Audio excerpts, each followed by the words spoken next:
Hi there, I'm Lena Anani, and you're listening to She Wrote a Book, where I interview amazing women from all over the world who also happen to be published authors. I created this show to educate, entertain, and inspire you to be the voice you want to hear in the world. Did you know this episode comes with a free gift? It's a webinar for aspiring authors who want to learn my insider secrets on writing and publishing books. You can access this free training instantly at shewroteabook.com/bonus. Now let's get started. You are listening to episode number 26 of She Wrote a Book, and today I'm interviewing Andrieka Austin, author of the book, Speak Up, How to Instantly Increase Your Business Impact, Influence, and Income by Going from Free to Fee-Based Speaking. A quick do-it-yourself and how-to guide with step-by-step resources features 22 top tips to go from free to paid speaking opportunities. It addresses frequently asked questions for aspiring and established speakers, trainers, coaches, and facilitators. Coach Andrieka Austin, also known as AJ, also known as the Social Prenista, teaches women entrepreneurs how to use what they know and leverage that experience to instantly increase their business impact, influence, and income through speaking to tell and sell their stories. Again, her book is called Speak Up, How to Instantly Increase Your Business Impact, Influence, and Income by Going from Free to Fee-Based Speaking. You can find the link to purchase her book in our show notes for this episode at shewroteabook.com/26. Well, Andrieka, it's so great to have you here. You're clearly a professional speaker, and so it's nice to have someone who has that kind of a background and to teach us how to do it. So what made you want to write and publish your book? Well, first of all, Lena, thank you so much for having me on the show, and congratulations on your podcast. I'm so excited to be a guest today, and thank you for this platform to share. My book, Speak Up, made me want to get out and kind of spread the word about why people should speak and to answer, like you mentioned, those frequently asked questions. And so I wrote the book as a starting point of, I did a 4-part teleseminar, and then I did a 4-week Q&A class where people could call in and ask questions about speaking, and that heightened my coaching skills to a new level. So when I did this telesummit and I heard other people speak and they showed up to speak with no true message that told their story, I knew that Q&A call series and information that I could share would be helpful to them and people who wanted to start out speaking or who were already established. And so I let them submit their top burning questions and I answered them live, and it was based on my own personal experience as an almost 20-year vet in the speaking industry. So I shared and then I referred them to my clients and my colleagues and let them get more advice as kind of like a supplement to get more details and do some research and dive deeper into their answers. And so to answer your question, the ebook was born out of the Q&A call series and from a promise from me to one of the Q&A callers to create the book, first of all, and then to give it to her as a thank you prize for participating in the call. And that made me set a deadline to actually do the book. So basically I transcribed the call and my call notes, and it became a book. And so I know other people who needed that same information and had those same questions. They needed those to be answered. And so now I get to help other people go from free to fee-based speaking in this small but impactful guide that helps them reach their next level. And I'm super excited about it. That does sound really exciting, and it's very inspiring that you're able to leverage some existing content and put it all together in another format. And what I love most about that is, like, you had your seminar and you had your, it was a verbally based training, and then you put it together into an ebook. And what happens there is it reaches different people who have different learning styles. And I think that's one of the best ways to get your book out into the world. So why is it important to go from free-based speaking to fee-based speaking? Well, the question I get a lot in reference to that is kind of more along the lines of what's the difference between a public and a professional speaker. And the difference is the fee. It's the pay. It's the fact that a public speaker is usually not paid and a professional speaker is. Now, if a public speaker ever says that they're paid, it's usually in those occasional honorariums, but those professional speakers get to charge set fees, and they get to package and price on a consistent basis and have people pay them to show up. So that's why it's different. The important of going from free to fee-based is, of course, the pay. So if you're looking to get paid as a speaker, then you want to know the tips that I share in this book for how to do that in 22 different ways. So let's say I'm someone who does a lot of public speaking. Why can you show me reasons why I'd want to go from being a public speaker to a professional speaker? What Sure. changes outside of just making money? What is the difference, and why would I want to go on that path? Sure. Well, what I can do is just share a little bit about my story of how I got started. I left home at 16 years old, and I lived with cousins and an aunt. And I joined a church that was next door to their house from a flyer that the church handed out in the neighborhood for a stage play that they were doing with their youth department. So I got involved with the church. My mom had always encouraged me and my brothers to stay involved with activities. So I signed up for the youth department. We did the stage play for the community and just stayed involved. And from that, I started speaking in front of the church on behalf of the youth department, started serving as a youth leader at the church, took public speaking in college, spoke on an SBA panel for small business associations here in Atlanta. And the room was full of about 200 plus speakers, 200 plus people. And so now to see that I get to do this, speak on a weekly basis, and do this via my live and online workshops and other collaborative efforts where I show up to share and speak often as a facilitator, a host, a trainer, and a coach, it's beyond just the money. It's the gratitude of being able to see people sit in the audience, hang on to your every word, look at you as an authority figure, as an expert, as a subject matter expert.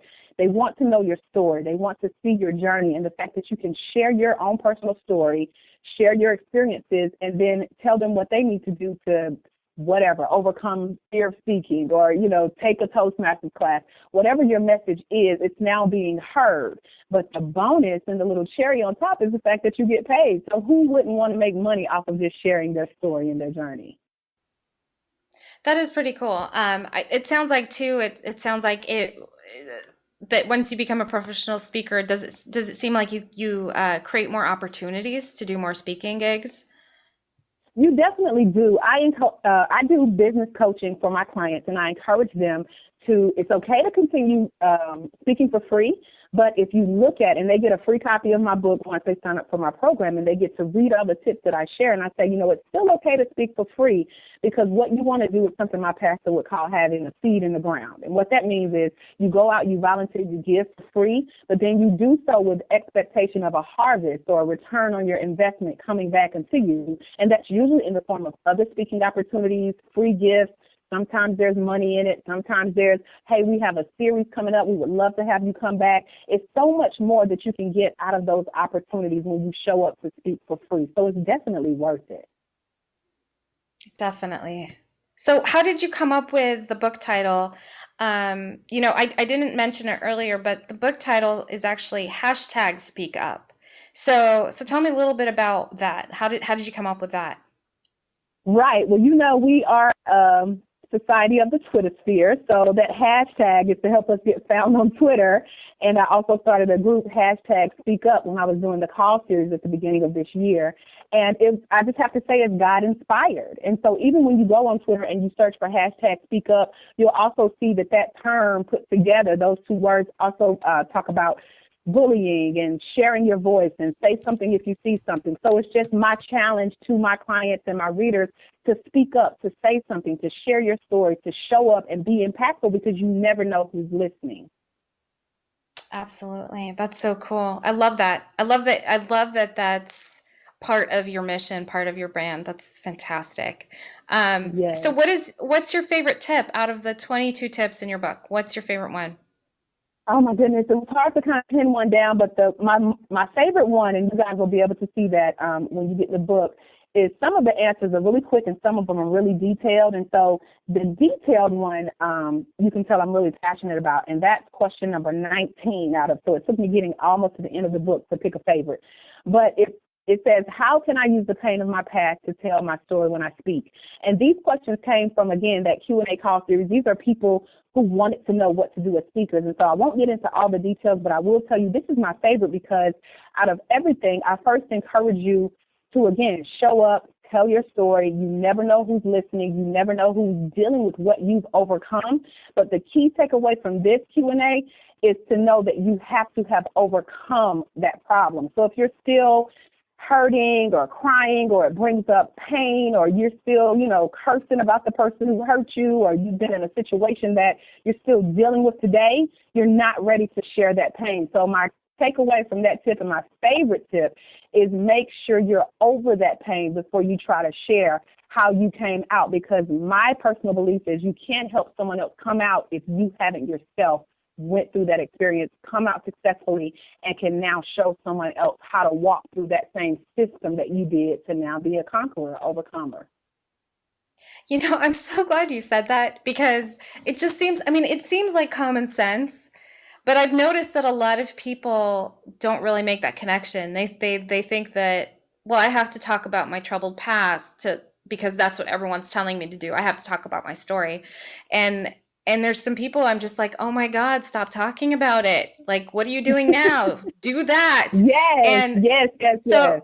So what's your take? So what's your take on this? So like, when you talk about your story, the challenges you faced and how you've overcome them, do you feel like people should linger on the story, like, or like focus on, so should linger on the challenge and focus on the challenges that they experienced, or should they like quickly summarize those in like 4 or 5 sentences and then move on to what happened after and how they overcame those challenges? What's your take on that?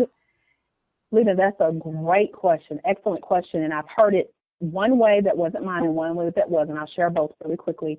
The first way was, people in your audience love a peaks and valleys story. So it's okay to talk about the valleys, but make sure you lead them in the peak. You don't want them to lead the scenario of, oh, I feel so sorry for her. She went through this, and now they're sad because you were sad because you talked about your pain and you stayed there.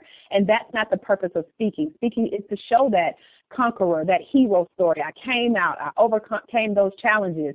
And I had one of my last clients, I met her like that. I showed up at a workshop that was labeled as one thing. You left the workshop not really getting what you signed up for, and I had to show her. We worked together because I could show her how she wasn't delivering on her promise and how she kind of left us hanging in the balance.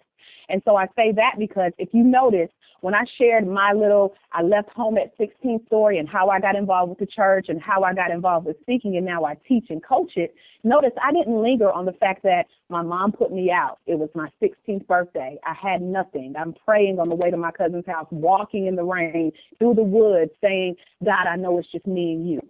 I didn't linger on that. I briefly skimmed through that to say, this is how I got to where I am. Now, I don't mind sharing my story if you're open to hearing it, but it's not to bring you down. It's not to ask for sympathy, but it's to let you look at your own situation, see how you could come out, because now, again, because I've been delivered, I'm an overcomer, I can now share my system with you. So I leave you on a high note to say, hey, now I speak across the country, online and offline. I give workshops. I empower. I encourage. I engage other people to tell their stories, to speak, to write books. Look at how that's a hero story versus where I started and how I got my start, not knowing that this is how it would end up. It's funny when you're like, I don't know if you noticed, and I'm like, oh, I noticed. I definitely noticed. It's one of my biggest pet peeves. Oh my God. It's one of my biggest pet peeves is when people just linger about their problems, problematic past. And it's like, come on, no, that's not the beauty that is you. I mean, get to that. People are attracted to the magnetic version of you. And when you talk about the past, you're just bringing up that old energy, and no one wants that. No one wants to connect with that. So I definitely noticed. Yeah, and thank you for noticing. That means you're a great listener. Most people skip that, and then when I have to go back and rehash it, it's like, oh. But I mentioned my mom always encouraged us to stay in church, and what church and my mom taught us was that you don't complain, you don't linger. You look at that challenge, you decide what you're going to do, and you face it head on. And I know you and I chatted before the interview began about my name. My name is Andrieka, but I go by AJ for short because it's so hard for some people to pronounce and especially spell my name. But I get a lot of comments on it. But the meaning behind it is Greek, and it stands for strong and courageous. And so every time I speak, every time I share my story, every time I feel my nose like burning because tears are welling up in my eyes when I share my story, I remember the name and the definition of my name and what it means to stand strong and courageously before people and share my story and help them to now share theirs through speaking and coaching. Beautiful, beautiful. I love it. So, Andrieka, what do you love most about being an author? Oh my goodness, it's moments like this, just being an author, just being able to share that message. But it's definitely an honor to know that, number one, I was disciplined enough with God's grace to sit still long enough to actually put my ideas on paper. And now that information has been shared as far as from the U.S. to South Africa to Europe. It's just simply amazing. And I feel smart that I'm sharing those smarts with the world now. Plus, as you mentioned earlier, it ignited like a movement for me to continue educating and empowering and engaging other entrepreneurs through other books and workshops and audio programs and videos and teleclasses and through speaking engagements on not only this topic, but also encouraging them on, again, my system of how I got things done, how I wrote my book, and now I can show them how they can write their own books too. So that's just tops in my book. That's great. I love how you wrap that up. It's tops in my book. That's perfect. Well, and Andrieka, thank you so much for being our special guest today. We will have a link to your book in the show notes for this episode, and our listeners can find that at shewroteabook.com/26 to learn more about our author and her awesome book. So, Andrieka, thanks again. It's been a pleasure. Thank you so much, Lena. I appreciate it, and thank you to your listeners. Thank you for listening to She Wrote a Book. If you enjoyed this episode, then subscribe now so you can automatically get access to all new episodes, and feel free to share your inspired thoughts with us in the comments too. I'd love to hear from you. Are you ready to write your own book? Get started now with my quick and concise webinars so you can learn my insider secrets on writing and publishing your own book. Claim your free gift now at shewroteabook.com/bonus.